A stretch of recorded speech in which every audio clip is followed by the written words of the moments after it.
lang. Sabi niya, 6 o'clock. Teka lang, tumayo ko muna.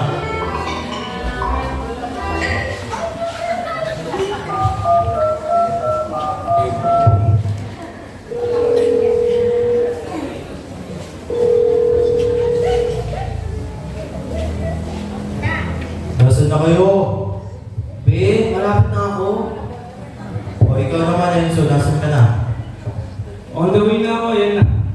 Be, on the way ka? Baka on the water na pala. Saan pinaswimming mo? Wait lang oh, nakasakay ng jeep. Ayan na, pupunta na. O sige, ingat kayo.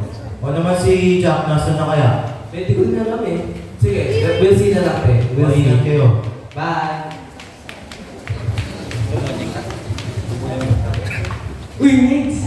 Long time no see! Ano long time no see? Nagkita tayo ng pasukan. Ay, ako nga pala. Nasaan na kaya nyo ba? Ay, hindi ko alam. Sabi nila on the way. Hindi ko sure kung legit. Ay, no? Sabay talaga pumasok mag-pizza na yun, no? Hi guys! Welcome back sa Narinig na Live as a Tambay student! Christmas edition! Ay.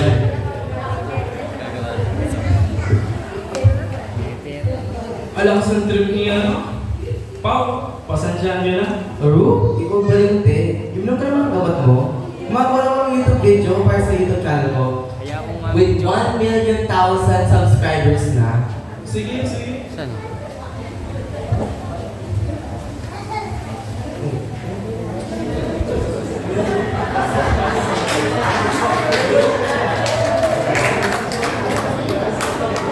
Christmas vlog. Bakit? Christmas vlog ko. Kasi yun. Alam mo kung anong kuhulan mo sa Pasko? Oo, mamang. It's about the pera, yung chaching-chaching pati. Tapos, okay aminin nyo, gusto nyo ng pera eh. Sus! Yun lang talagang alam niyo tungkol sa Pasko, no? Mga pera-pera, mukha kayong pera. True? Sus? Alam niyo ba ang tunay na kahulugan ng Pasko? Opo. Alam Sure ka, kayo. Tita Let, ano yung point of kuhulan ng Pasko? Ganito kasi yan. Makinig kayo mabuti. Baka di nyo na alam anong sineselebration nyo tuwing Pasko.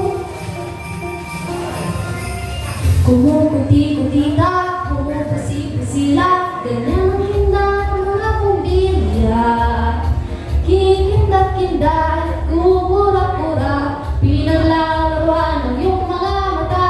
Kumukuti-kutita, kumupusi-pusila, ganyan ang kurap ng mga bituin. Tumitibok-tibok, sumisinok-sinok, puro na ang palarang pintuin.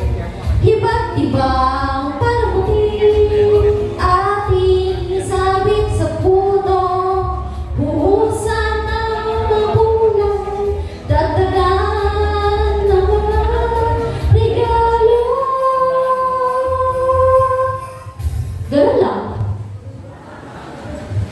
So ibig sabihin, puro parod lang tuwing Pasko. Ha? Ano puro pa ron? Meron pa mga chibwela. Kung paano tayo nagsiselebrate sa Pasko. Kaso na nagkakaroon ng COVID. So medyo mga yung ano. Oh my gosh! COVID? I hate that era. So many marami things happened during that time. And even lessened activities of the CYFs. Totoo. Sabi niya ate, noong 2012, ang saya-saya ng Pasko. Tapos nung may kanta, biglang ang saya na siyak siya bigla. Oo nga eh. May nagkakaroling pa nun sa bahay-bahay. Ngayon, uling karoling na lang. Sino kayo nagpasimuno? Oo nga. Why you guys looking at me? Ba, totoo naman, ikaw yung pasimuno ng online caroling. Oh, ikaw, selos-selos ka lang dyan eh. Oo, nakakarami pera ako dyan. Tapos ikaw, di mo magawa kasi exciting ka lang. O ba't mo din ang daming nararamdaman ko dito? Eh, wala lang. Saan sabihin? Ikaw ba yung mo sinasabi mo na? Pero ayun mo mamamo ka man. Nandito tayo para mag-reunion, hindi para mag-away. Alam niyo ba? Mas mabuti pang bumili mo na kayo pagkain doon. Tapos sabi ko muna si Jack. O, tara pa. May halata gutom ka? Tol, naman ako. Kung paano lang mo. Okay lang ako, Tol. Sadyang marami lang ako pinagdadaanan. Pangalawa, wala na si Mama. Pero, ang iniisip ko lang,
Tol. Oh. Tungguin na kayo mga puro bubok, bibig ka. Thank you. Babe, Jack, sorry na. I heard your story earlier. I know how you reacted. We all have problems. We can never avoid them. But yet, there's still a solution. So, I'm here to say, I'm so very maraming sorry. Ayos lang, pero sa susunod, dahan-dahan mo ng sinasabi mo, nakakasakit din eh. Tita Len, meron po ba kayong kwento tungkol sa Pasko, gano'n? Oo nga, tita. Sabi daw ng mga papa namin na habang nandito pa si Aling Lot, ang sayo-sayo ng Pasko. Masaya naman talaga ang Pasko. Iba't iba lang talaga tayo ng pananaw kung anong meaning ng Pasko sa atin. Bakit ba? Ano bang sa tingin mo siniselebrasyon natin tuwing Pasko? Si Jesus po, tita. Ayun, correct! Alam mo naman pala eh. Pero syempre, tungkol dito sa pagsasalo ng pamilya natin, mga friends, katulad nyo, reunion nyo.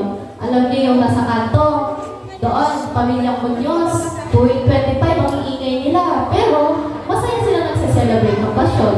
Tumuwi pa nga yung dalawa eh, sila Dita Enriquez tsaka Karen B. Yan. Pero tita, tuloy ko lang sinasabi ni Jack. According kay TikTok, Instagram, YouTube, Twitter, tsaka po kay Google. Yes, I know my sources. Jesus is the main reason why we are celebrating Christmas. His life, how he was born, and where did he come from. Pero, meron sila natin sa mga karami. Wait lang, kantayin ko. Look! Ito lang, babe, maganda naman boses ko.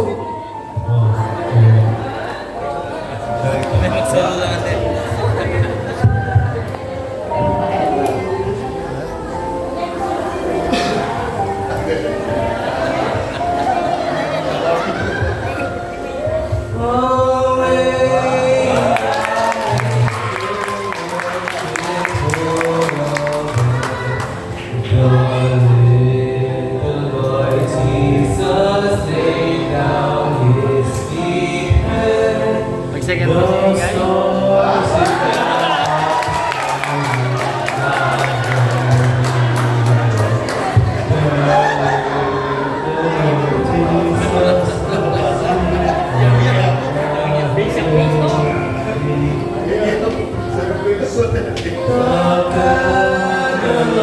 What? Yung blending?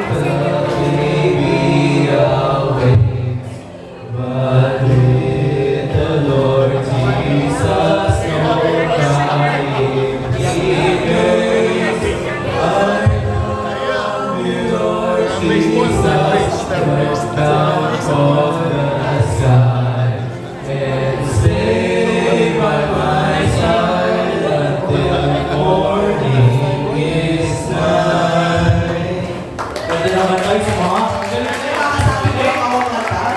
Pero, away! Babe, nakakaya naman kayo. Pero totoo naman, Pasko ay puro aginaldo, Noche Buena at Paro. Ang Pasko ay about kay Jesus. Yun lang, yung Pasko din tungkol sa pagiging masaya, sa masaya, yan o. Kaya nga, tama ka dyan. Katulad ng mga tatay natin, simula bata sila, magkakasama na. So sana tayong magpipinsan, magkakasama pa rin sa pagkanta. Uy! Ito na na! Oh, tumunod na bilis! Ay, teka lang, teka lang. May napano ka? O, magpasama muna tayo kay Tita Len. Ay, sige. Tita Len! Let's for you!